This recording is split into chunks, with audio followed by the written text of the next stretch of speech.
The Jets lost Aaron Rodgers the first game of the season, as we know, and then after that, they insisted on sticking with Zach Wilson, even as it didn't go well.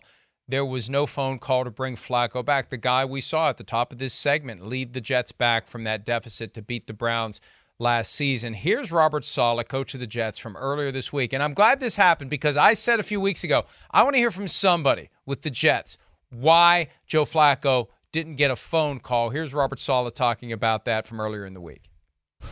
We love Joe, first and foremost. Obviously, he spent a couple of years with him. Love him, love the way he prepares. Really pumped for him and the success he's having. But it's just a decision we made in terms of the quarterback room and the way we developed it over the course of OTAs and training camp. And it was just a decision we made.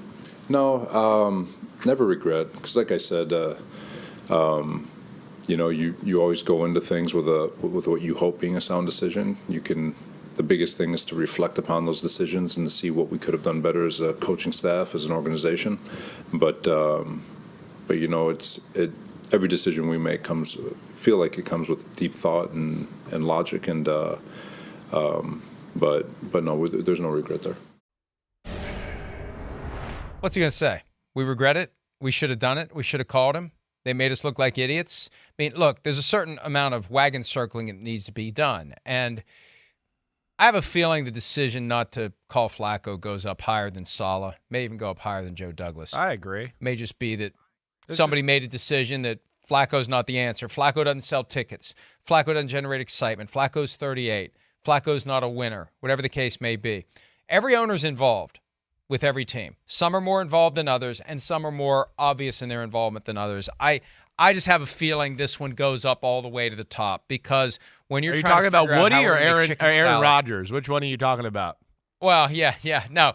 I mean, my first thought was maybe Aaron Rodgers didn't want Joe Flacco around. Maybe he doesn't like him. Maybe there's something there I don't know about. But I think the real owner, not the de facto owner of the team, but the guy who actually holds the pink slip, as far as we know, maybe he surrendered that to Aaron Rodgers as well over the past several months. Yeah, I don't doubt what you're saying. I mean, I know this. I didn't have to hear that from Robert Saleh. They like Joe Flacco there. So there was something more at play. I know that. So, whether that was Rodgers or Woody Johnson, or they just thought, hey, Rodgers is here. As we talk about all the time, we're going to make him the king of the castle.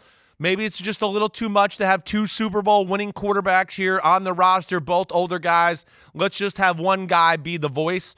I could see that, and them kind of just going, wait, that's just logical and makes common sense there. And then when Rodgers says, hey, I like this guy, bring this guy in, blah, blah, blah, it kind of just organically, took a life of its own there. That's kind of how I would imagine. But, that I know some people in that Jets organization throughout, and I know they like Joe Flacco there, certainly. So I don't know where exactly the disconnect or what happened, but I would think it's Rodgers related to a degree. Not that he said, I don't want Joe Flacco, but because of some of the reasons I just mentioned.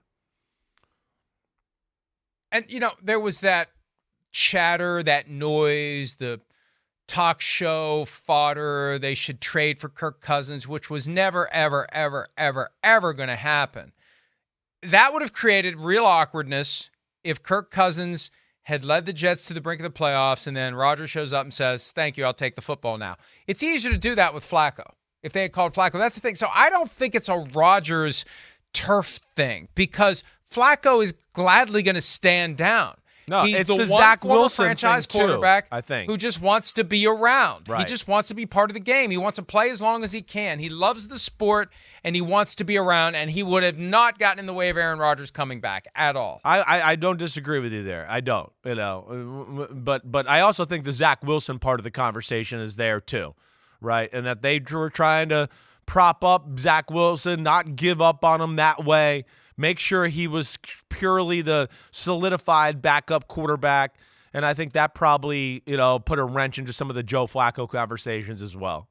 Hi, it's Mike Florio. Thanks for watching PFT on YouTube. Hit subscribe for the latest news and analysis from Pro Football Talk.